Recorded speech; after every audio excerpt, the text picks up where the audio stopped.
Hi, everybody. This is Todd Creager. Many of you know I do a lot of work with couples.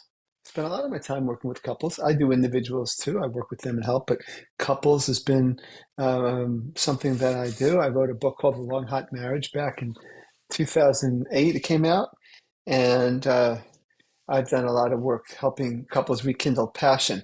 So I do want to say that there's a lot of reasons why couples oftentimes come to me and they've lost their connection. There's oftentimes um, family issues from the past that we've learned. We've learned bad habits.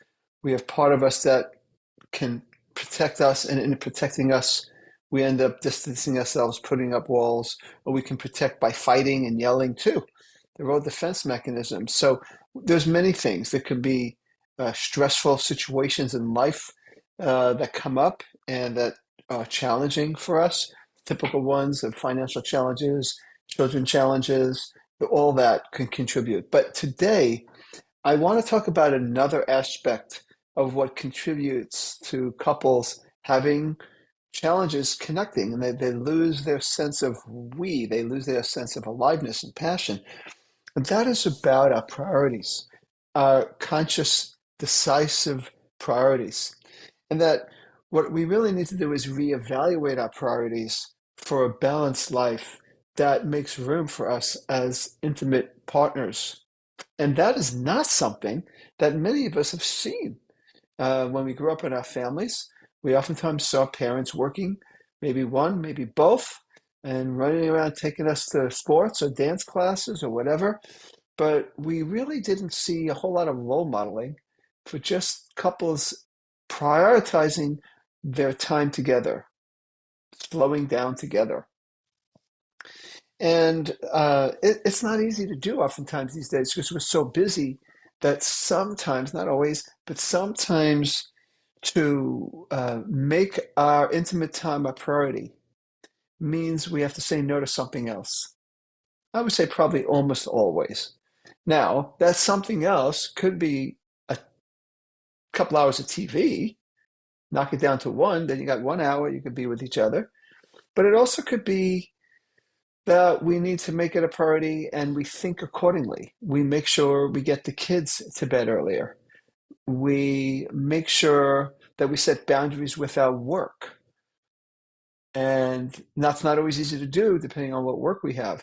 If we're business owners like myself, we need to be able to prioritize our intimate relationship and not be driven by the part of us that needs to be more successful. And I'm all for success, of course, at work, but not at the expense of the relationship. And, like I've said this for decades now, is if we do 10 minutes a day of quality time with our partner, minimum, I mean, I would think that we could do more, at least some evenings, let's say during a work week. Could you imagine if all we had to do was 10 to 30 minutes a day to be successful in our careers? But typically it's 10 hours a day, not 10 minutes a day, or in this case, 10 to 30 minutes a day, I'll say. But yet we'll put in the 10, the 11, the 12, the more hours for work, and we don't put in the 10, 20, 30 minutes as couples. So we need to make conscious decisions because it pays off. There are dividends. We can't just keep letting our minds take us to where we automatically go. And if you're an achiever, you might automatically go to making more or being more if you're working a lot, or if you're being a parent is very important. You take care of the kids, and that's great. Keep taking care of those kids, but let's make room in our psyche and in our lives for us as a couple. A few notes I took down here. Um, so we need to value a more balanced, less hurried lifestyle. That's that takes discipline, actually, because we have to say no to ourselves. Everyone, there's a thing FOMO, right? Fear of missing out. I've been talking about JOMO, joy of missing out.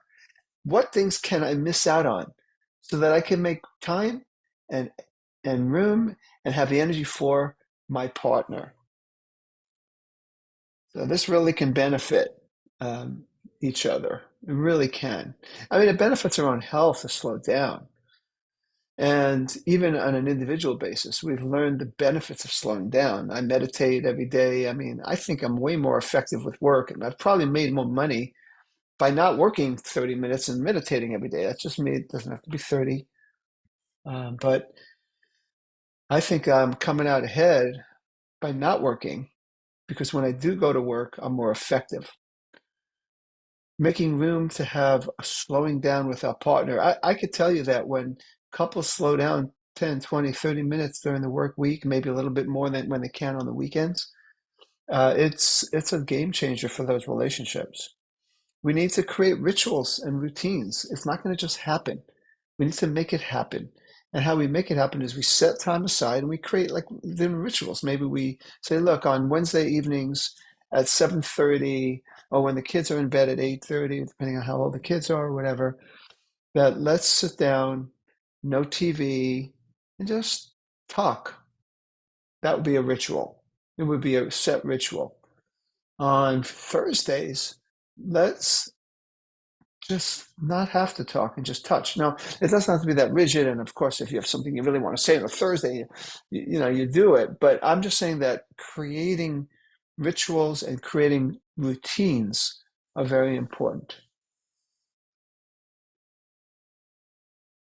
Now, I know that my wife and and I said this in a recent video, started taking dance lessons. And so sometime after dinner, we'll be practicing, maybe just for 10 or 15 minutes, but that's a ritual and it's becoming a routine, but it's a practice dance ritual that we do. We promise ourselves we're going to do it at least 4 times a week, and then we have our lesson once a week because we've done the other thing where we take the lessons, didn't practice, and then it's like starting all over again. And it's a nice way for us to connect. Evening walks, just taking an evening walk, that could be a ritual. Let's take an evening walk every night or a couple of nights a week. And you pick those nights. Don't leave it up to when you could slip it in. You got to make it happen. You got to schedule it. Studies have shown that scheduled things trump unscheduled things. So you need to schedule it. Um, Having weekend breakfasts together where you say to the kids, if you have kids around, we're going to eat with you, but on Saturday mornings, it's just mom and I, and we'll give you something else because we're going to spend some quality time together. It's okay to set boundaries with our children and say, give them the message. We're a couple. Now, obviously, the age has something to do with it. And obviously, you can't just do that with infants and toddlers.